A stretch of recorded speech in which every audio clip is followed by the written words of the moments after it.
life of Nigerians have gone to a point that they cannot do anything. The purchasing power have dropped completely. We are not talking about education.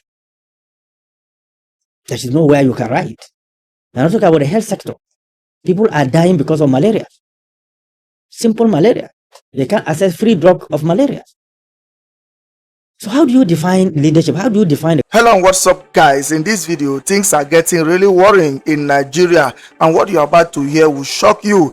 A top northern figure is raising serious alarm, saying the breakdown of security today is a clear sign that President Tinubu's government has completely lost grip, and that the APC has no real strategy to protect Nigerians. According to him, our constitution says the #1 job of government is to protect lives and property. But every single day, Nigerians are waking up to negative news. He said he just watched a disturbing video of a deputy speaker in Kebbi State being attacked publicly. He said it now looks as if Nigeria is becoming a banana republic. He said Nigeria is not a weak country. Our soldiers excel around the world. So why are non-state actors moving freely, challenging the authority of the state? He insists there is no justification at all for this level of insecurity. He went further, saying border areas are easy to monitor in this modern era of drones and surveillance technology. So why aren't we using them aggressively? Is it that Nigeria is poor? He said the answer is no. The real problem, according to him, is the lack of political will, and he believes some people may even be benefiting from the chaos. He also reminded viewers that without a clear and intentional policy, insecurity can never be controlled. He quoted late General Sani Abacha, "Any crisis that lasts more than 48 hours has vested interest behind it." He painted a heartbreaking picture, from elderly captives being beaten on camera, to communities living in fear, to parents who don't even know where their children are. He asked, must Nigerians be taught how to defend their country? How did we reach this point? He warned that the police are under-trained, under-equipped, and looking like beggars while expected to provide internal security. With less than 1 million total security personnel in a country approaching 300 million people, he said the system is collapsing. And he didn't stop there. He blamed the judiciary for releasing dangerous suspects who later returned to threaten the very people that reported them. He said the National Assembly is also failing in its oversight duties. According to him, corruption and sycophancy has swallowed the executive arm, the judiciary, and even the lawmakers. He warned that Nigeria's mineral wealth is attracting global interest, and foreign powers could exploit our internal weaknesses to create even more crises, something already visible in places like Zamfara. He said governors are almost behaving like emperors, hardly staying in their states, and ordinary people cannot even reach their own local authorities to report danger. Without intelligence, he said, no country can fight crime. He also raised concern about elections, the vote buying, the low voter turnout, and the growing fear that Nigeria might be heading toward a political environment where real opposition may no longer exist. He ended by saying Nigeria is suffering not because of natural disasters, but because of man-made problems. And if the government doesn't act fast, young people struggling with hunger and frustration could become easy tools. Guys, the thing he said in this interview are heavy. I will let you watch this video for yourself so you can see exactly what I'm talking about. Also, don't forget to like, share, and subscribe to this channel if you haven't already done so. Take a look, guys, and remember to share your thoughts after watching. All right, let's look at the state of the nation. From your perspective, generally, what's the assessment of the state of the nation currently? Well, fundamentally, Article 1 of our Constitution talk about protection of life and properties of Nigerians. The biggest challenge our nation is facing is insecurity.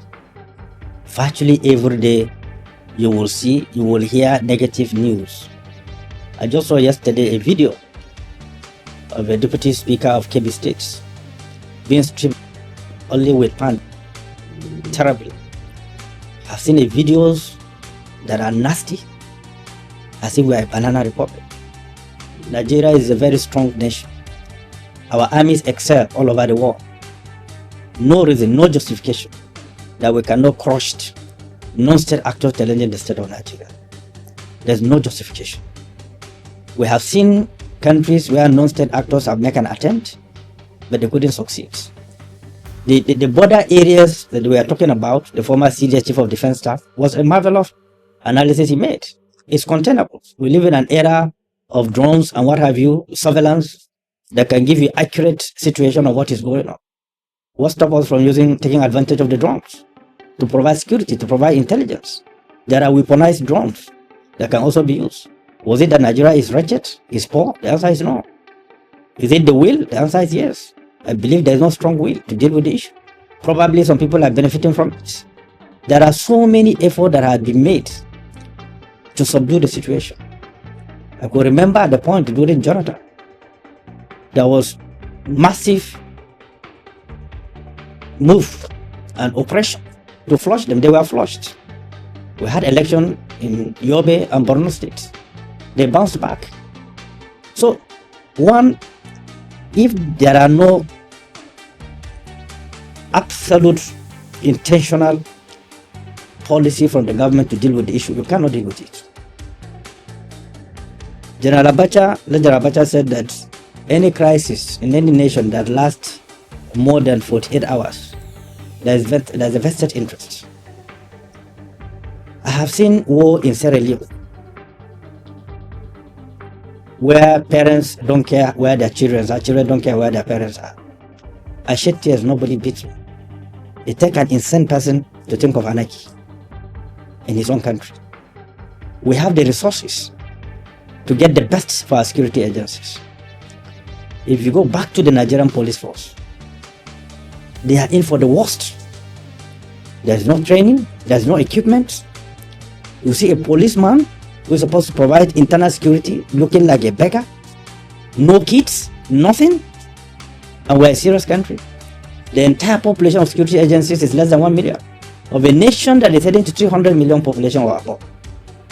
How do you deal with that? And you can easily energize, develop manpower in paramilitary establishments, the civil defense, even the road safety. You can up them to stop crime on the highways. There are multiple of channels. The cost of the immigration that deal with crime and criminalities. But I've not seen the blueprint, what they intend to do. You can imagine a fundamental crime will happen in the states. People will be killed. You have a commissioner of police in the states. You have director SSS in the states. You have brigade commandants. You have AIGs. You have multiple layers of security agencies.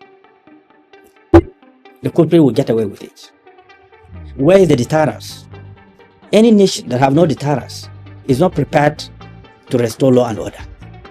This culminates into the situation that led to the reaction of the President of America, Donald Trump. I'm not in tandem with what he said, breaching our territorial integrity. That cannot happen. But then, was it true that our life is meaningless? People are being killed like ants? The answer is yes. Cut across anything, either religion or ethnics. It's a massacre everywhere going on. It's a massacre. But if there's anything more than genocide, it's what is happening. I saw a picture of a woman yesterday on a video in the hand of captives. Elderly woman being beaten. Do we need to be taught how to defend our country? Do we need foreign intervention to defend Nigeria? Nigeria have contributed immensely to the security of African countries. We have brave soldiers, brave security personnel, sound and intelligent. So the point is that Trump's statement had its own value, but at the same time I disagree for him to say that he will breach our sovereignty. What he can do is to support Nigeria to have the necessary equipment, necessary information to deal with these elements, extreme elements that is killing the whole country. Look at what is going on in the southeast. Country that is people that are known with their enterprise, running businesses, making money, almost being ravaged with poverty and insecurity today. Look at the Northwest. So if we are talking about homogeneity, Northwest are homogeneous people. Southeast are homogeneous people. Why are they killing themselves? What is the reason? How do you justify such kind of thing? And how could such thing happen and you allowed the people in charge of our lives and our property get away with it? And the president is the president and commander-in-chief. The ball stops at his own desk. So that is one. Number two, the judiciary is not helping matters at all. I also saw the former chief of the defense staff, General Musa, saying that they will arrest criminals or kidnappers or murderers. They will take them to court, and court will release them. And they will go after the people who are arrested. The former chief of defense staff. So, such thing is happening, presented in our parliaments. So the judiciary contributed enormously to this lawlessness without taking tough position and ensure that criminals do not get away with it.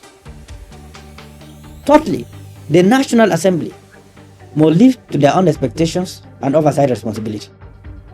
You cannot allow things to keep on happening when you have the power of deterrence as a National Assembly. So all the fronts are weak. And when the fundamentals of the nation are weak, the executive arm of the government is weak. Corruption, sycophancy have enveloped the executive arm of the government. The same corruption have enveloped the judiciary. No matter how clean you are, no matter how good your case is, it hardly goes through. You have to do something extraordinary to induce, to defend yourself. And then the National Assembly, they ought to have come up with the strong laws, are not doing what they are supposed to do. And of course, the Nigerian police that are statutorily entitled to internal security. You'll see them, you have seen multiple of videos collecting 2 naira, 5 naira, 2,000 from innocent people. How do you blame someone who said you are behaving loosely? Are we not? Nigerians are among the best among other countries in US. They are in all strategic places in US, all around the world. We excel. How do we explain that we cannot, or we lack the capacity or the vision to drive the country? It's not right. The mineral resources that it endowed in Nigeria is one of the international politics of today. America have interests. China have interests. Russia have interests. So if we are not careful, if we are not careful as a nation, it will be a battleground. If we are not careful. So that is the danger. So if the mineral resources that drive the world, the technology of the world of today, is in large quantity in Nigeria, and the superpowers have interest in it, what do we expect? They will ignite crisis. Something happening in Zafar. It's because of the gold and other mineral resources. I know before 1999 there was a security report on that. President Obasanjo was decisive in dealing with the rebellious people then. Look at what happened in Zakibia, look at what happened in Odi. It's a result of impunity, and he acted as a president and commander-in-chief. And then the country was stabilized. Governors that I feel they are emperors, President Obasanjo dealt with them.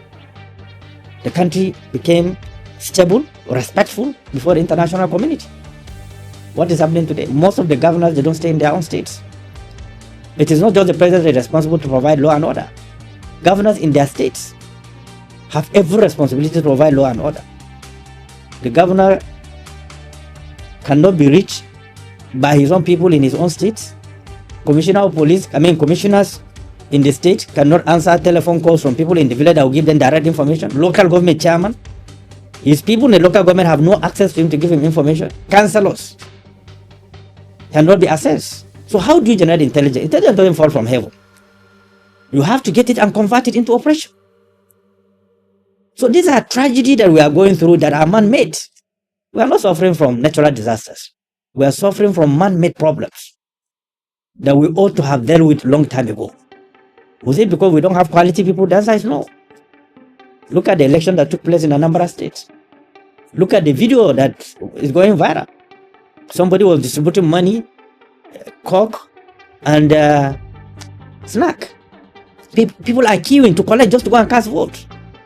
How do you expect to be respected as a nation? Election day, holiday was declared. Virtually everywhere, what is invoked today is a vote buying. Now, look at the voters' apathy, or people who develop nonchalant attitudes to go and exercise their franchise. You have over 120 million registered voters. In the last presidential election, we end up with 8 point something million votes that produce the president. Those are similar figures that produce President Shehu Shagari. All the number of registered voters there. Today we have over 100 million registered voters. Now in every election, a number have 2.5 million registered voters. How many votes produce the governor? Check the statistics. And we think all is well, all is okay. And the ruling party, the ruling government, believe that all is normal. We are not worried, we are not scared. The diminishing return is extremely very bad. So these are facts that is haunting us.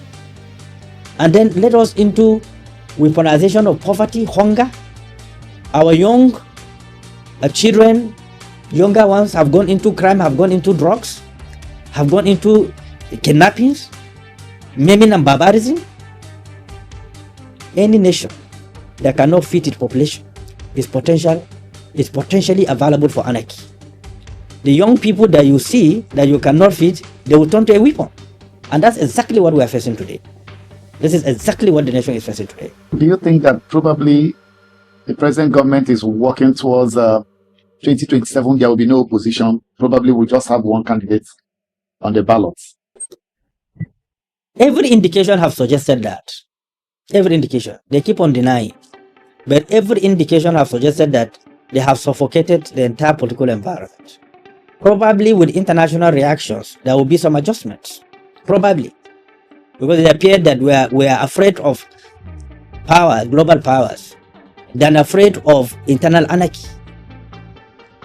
We have seen what NSAS have done. Lagos is still recovering from that. We are not picking lessons out of it. So if I am the president and commander-in-chief, my preoccupation is how to make the country accessible, friendly.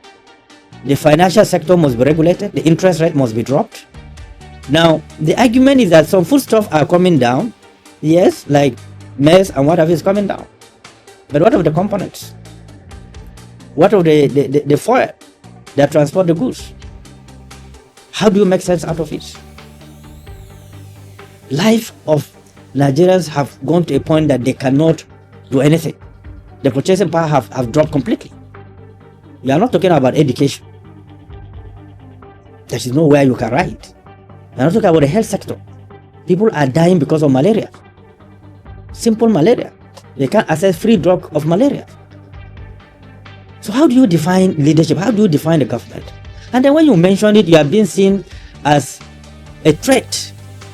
You are not being seen as patriotic, trying to highlight the issues, capturing the facts that need to be dealt with, need to be managed, need to be operated by competent hands. I watched Senator Indume, where he was saying that there's nobody that is visible in this government that you can say there's visibility. I have told the president a couple of times through this medium that 75% of his cabinet needs to go. He needs capable hands. I believe he succeeded in Lagos as a governor because there were capable hands. What happened today? Was it that we have a shortfall of people with capacity? The answer is no. Probably they don't want someone who can tell them, Mr. President, this is wrong. This cannot happen. They prepare psychophants. When the president is wrong, no, Mr. President, you are right. And that will kill nations. And that's what is killing Nigeria.